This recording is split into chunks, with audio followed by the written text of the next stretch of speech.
Yung dalawang klase ang kamatayan ng tao. Isang kamatayan na mahalaga sa Diyos. Isang kamatayan na walang kaluguran ang Diyos. Basahin natin ang awit 116:15. Mahalaga sa paningin ng Panginoon ang kamatayan ng kanyang mga banal. Yung palang mga taong banal sa Diyos, mahalaga sa Diyos yung kamatayan nun. Pero meron namang mga taong pag namatay, hindi natutuwa ang Diyos. Basahin natin ang 33:11 ng Ezekiel. Sabihin mo sa kanila, buhay ako, sabi ng Panginoong Diyos.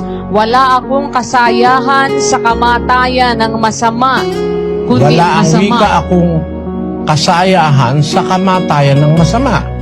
Pero pag matuwid ang namamatay, nasasayahan pa ang Diyos. Kasi naililigtas niya na yung matuwid